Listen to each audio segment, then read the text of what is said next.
If you don't know this Bible story, you've had your head in the sand for a long time.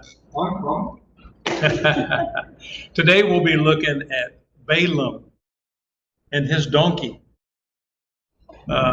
Many of us will remember that story from our childhood. And if you're as old as I am, you've probably seen this or was told this on a flannel graph. Do you know what a flannel graph is? It was a board that they used with little paper cutouts that stuck to the flannel board. And they would have a little guy that would represent Balaam, and they would have a donkey, and there would be an angel with a sword drawn. And this is the story that we're going to look at today. This is in Numbers 22, where we would read about this story. It's really that chapter and several chapters after that. We don't really have time to read all the text, but hopefully the story will be familiar enough to you that we'll just look at the highlights. Who was Balaam? Who was this guy Balaam? Anybody know? He was a prophet of some sort, but he was not an Israelite prophet. In fact, he was probably a pagan prophet, and he was what you might call a diviner. A diviner is someone who dabbles in the spirit world, and today we'll see that he was hired to put a curse on Israel, to put a curse on the children of Israel. The king of Moab, his name was Balak, and he was upset because the children of Israel were coming through his land on the way to the Jordan and the promised land, was where the children of Israel were going. He was afraid of them because of their sheer numbers. We've already talked about this in previous Bible lessons. It talks about the Exodus. There was probably at least 1.5 million people. The book of Exodus and even the book of Numbers talks about the men being 600,000 or more than 600,000. That didn't count the women. It didn't count the children. It didn't count the other peoples that were actually with the children of Israel. Someone estimated it could be as much as 2 million people. What would you do if 2 million people came through your town? Would you be a little upset? Balak, the king of Moab, was upset because of the sheer numbers of the Israel people coming through their land. So he wanted to hire this Balaam, who was a diviner, to put a curse on Israel. Now, we'll look at the story just a little bit more in detail, but I want to talk a little bit about Numbers, the book of Numbers. Genesis, Exodus, Leviticus, Numbers, and then Deuteronomy, the first 5 books of the Bible, the Torah.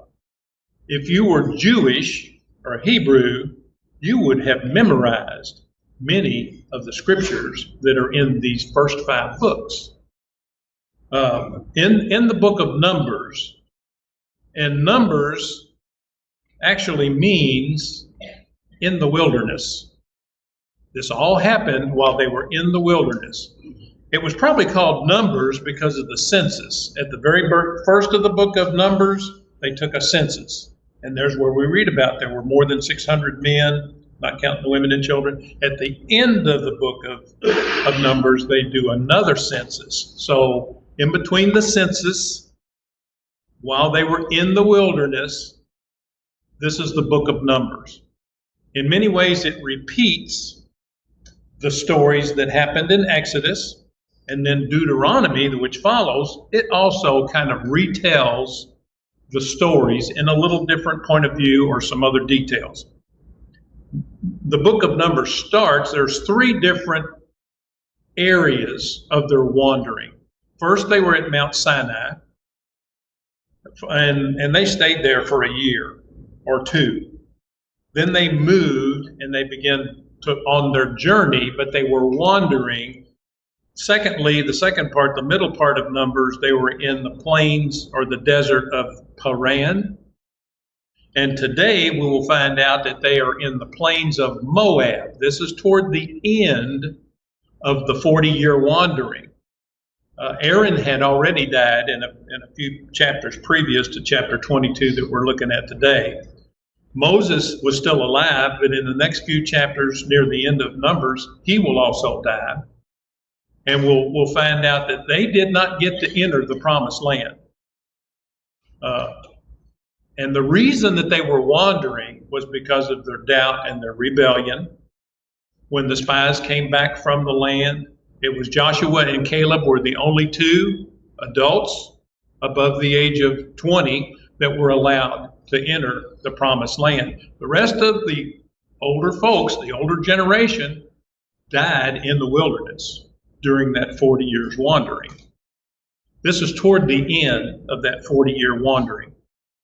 Again, we said they're in the plains of Moab, and the king Balak is afraid of the sheer numbers of the Israelites. So he hires or tries to hire Balaam to put a curse on the Israelite people. Did it work? Why not? Why didn't it? Why wasn't Balaam able to curse Israel? God didn't allow him to. When Balak tried to hire Balaam, and I might get these mixed up, and if I do, correct me. There's a lot of it happens.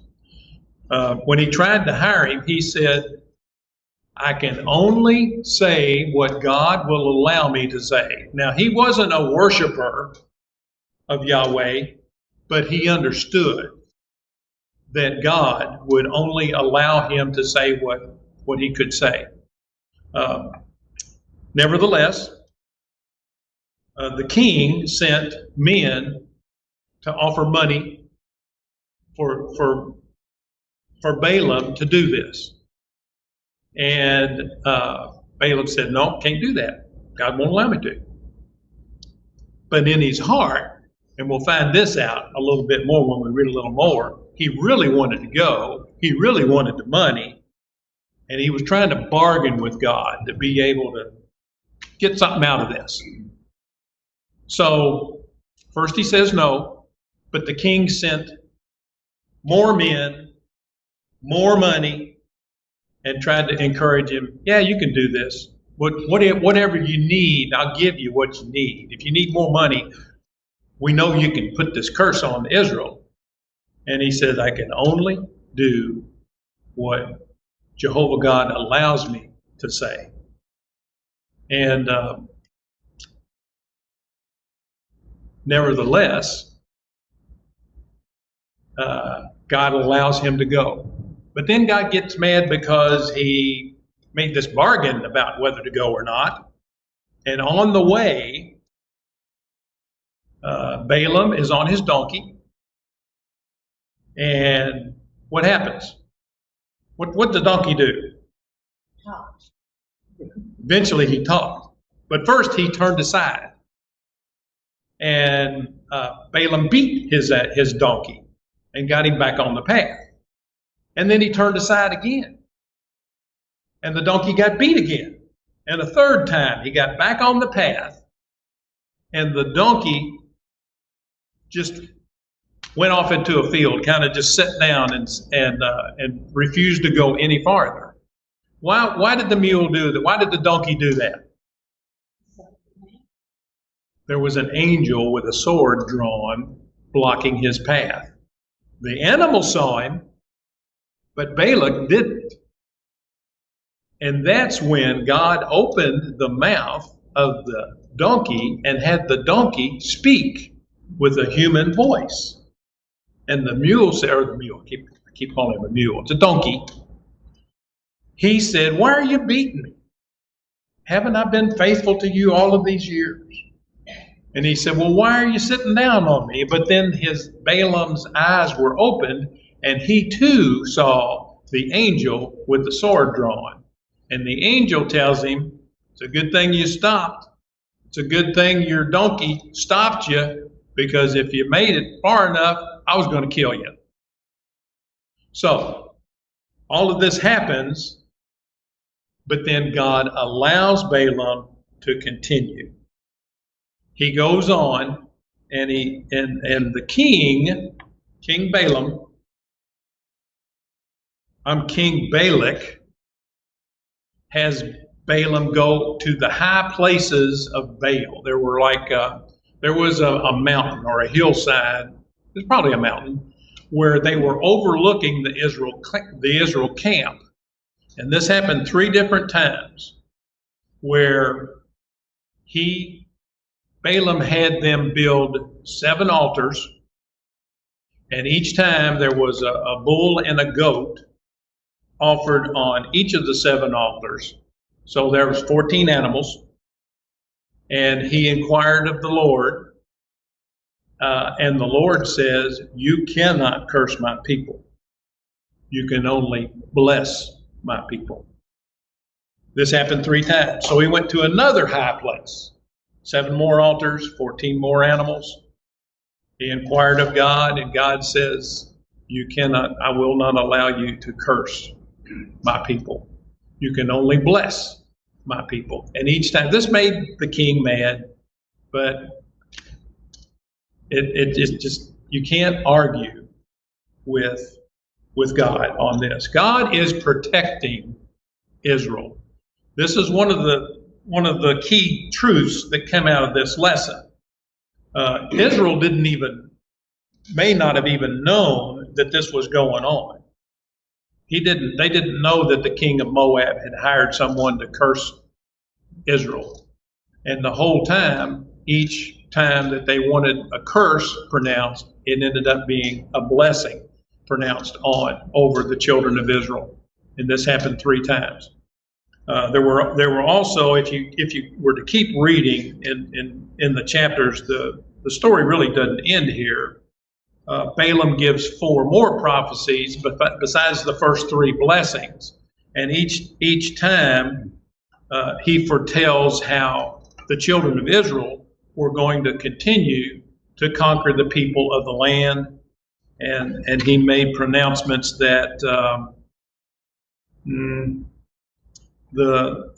there is a coming king who will conquer Edom and Moab and will bless all nations. That's almost like a prophecy of the coming Messiah. A lot of people look at that as well as the children of Israel conquering the land. And then a few more. He prophesied that the Amalekites would be defeated, the Kenites would be defeated, and something about the ships coming from the west to attack Syria and Eber. These came true as the children of Israel crossed the Jordan, went into the land, and took the land that God was giving them. That would be the land that God had promised them. Did King David have a mission to destroy a lot of those people that he took? They took spoils they weren't supposed to, the King Saul, and also did the same thing to this group of people. I think Gerasites and Hittites and all that. I don't know if this is the same group of people, but they always had a war with that group of people, and God always told them out. That's true. Yeah, and there were so many ites. Like you mentioned, the Kenites and the Amalekites and all of the ites, but it was people of the land that they conquered as they went into the land and took that.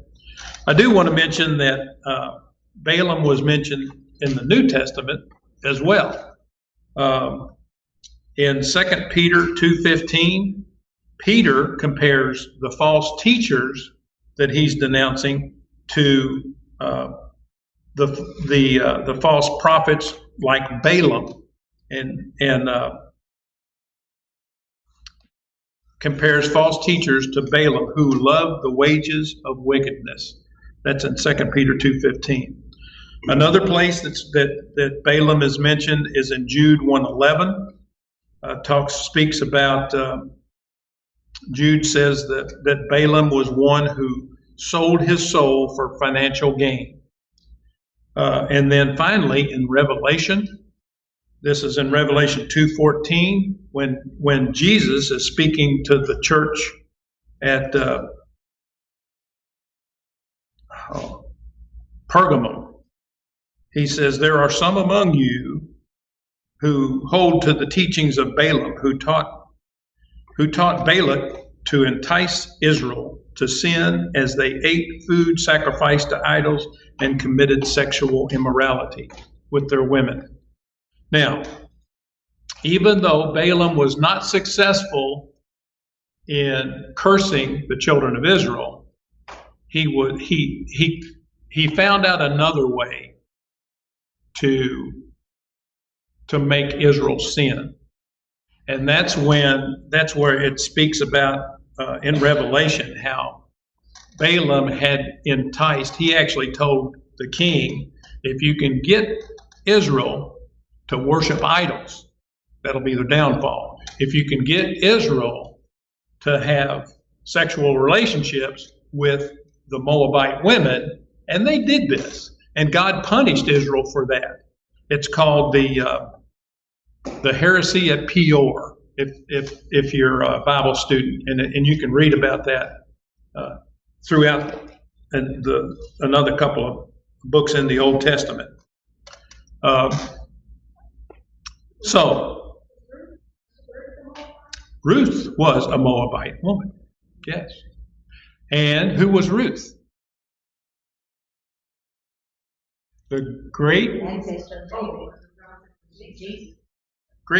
grandmother of David, and in the line of Jesus Christ. So she was in the line of the Messiah. So yes, and then there was Rahab. When you look at the lineage of Jesus and the coming of the Messiah, there's scattered in there some pretty shady people. But and that's just a testimony of how God can use good people, good things, bad things to bring about His will. And that's a comforting thought, to know that God's in control, that God uses situations to work out His will. To us, it may look like, oh, this is bad. But God can use that to bring about His will. So God is in control.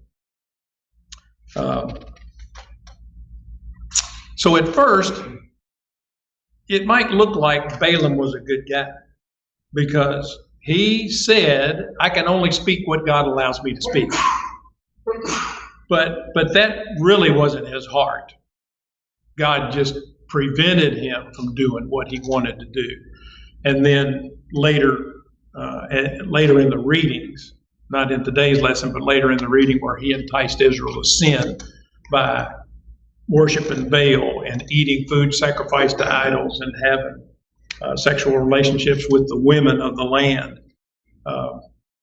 He's not a good guy. But God used a not good guy to bless Israel. Now, is there a lesson in that for us today? Can God use good things and bad things to protect us? God is always in charge. And even politics and all that's we worry about or concerned about. My brother always told me God's in charge. God's in charge, and there's a peace. Good or bad. And there is a peace in knowing that God's in charge. If we get all scared and wrapped up about current events or politics or our next door neighbor or a job or our finances, we can lose sight of that. But if you never lose sight of God is in control, and if you obey Him and you're living for Him and you've given Him your heart, it's going to be okay. Does that mean everything's going to be hunky-dory? And we have to live in this world. That's right, Betty. The other part of this lesson, and it was, I thought it was a little bit of a stretch, but God uses discipline sometimes to protect us. God gave us free will. We can make our own choices. And when we do that, we have to suffer the consequences of those bad choices. Even though God forgives us, we still may have to live with some of those consequences of some of those bad choices. Now, it's comforting to know that we have God's forgiveness and that He's going to take us to heaven to live with Him. But we still might have to deal with some really bad situations. Sometimes we're our own worst enemy. We make some really bad choices. There's times where it's not our fault. It just happens to us or someone else does it to us. But many times we're our own worst enemy. We bring these things on ourselves sometimes. So, looking at Balaam, God used him to put a blessing on Israel, even though he was actually hired to put a curse on Israel, and God did not allow that to happen. God was protecting Israel this whole time. And all through Exodus and the retelling of the Exodus and what happened in the wilderness, what happened in the land, when they crossed the Jordan and started to defeat the people and take the land as their own, as God had given them. He is their protector. He is their provider. They are complainers. They are rebels. But God still loves them. God's still protecting them. He's still preserving that line that the Messiah will come through, that all nations will be blessed through the coming of the Christ. And you can see that in the pages of the Old Testament.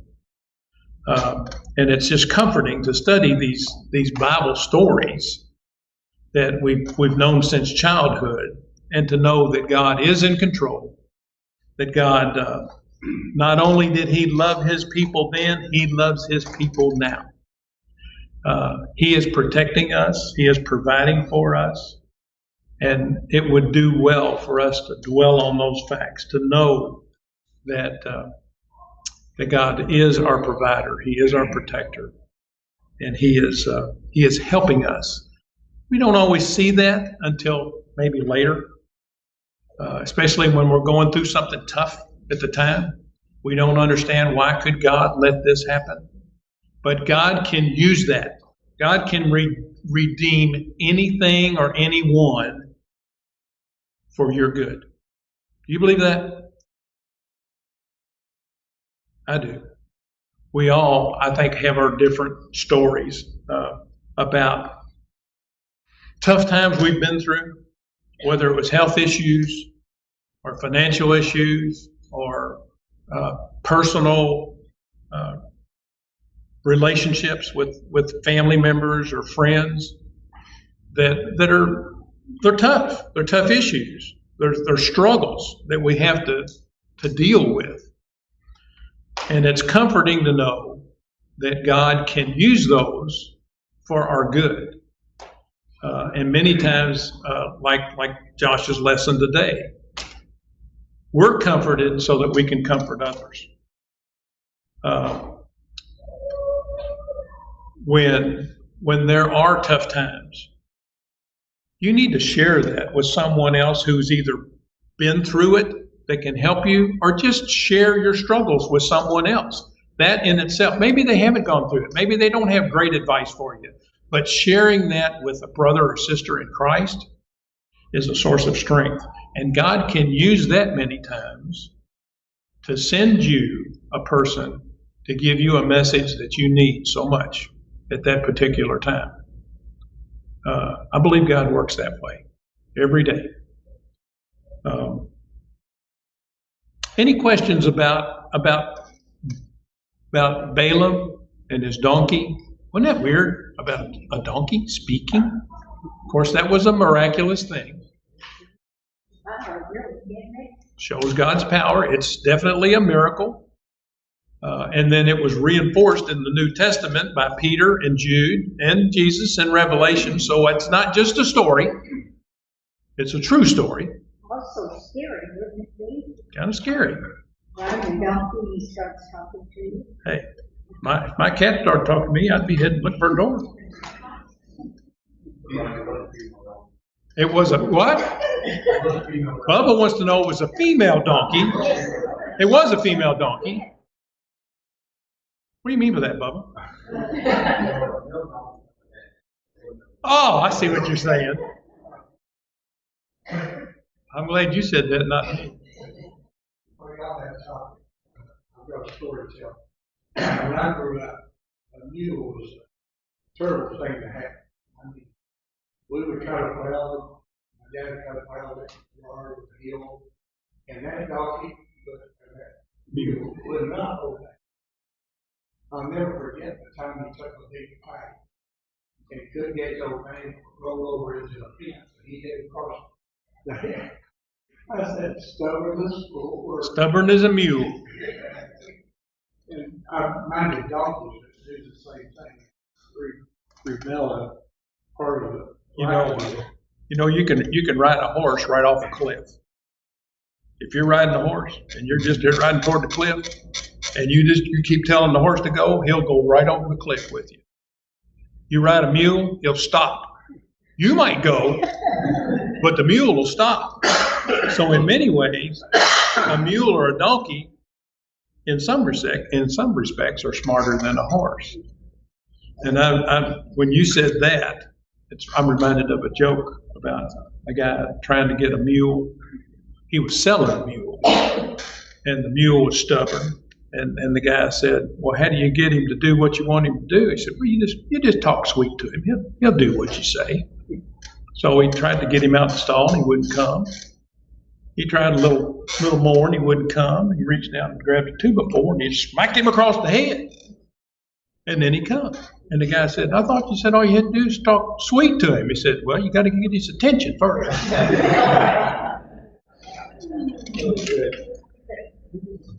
That joke's as old as I am.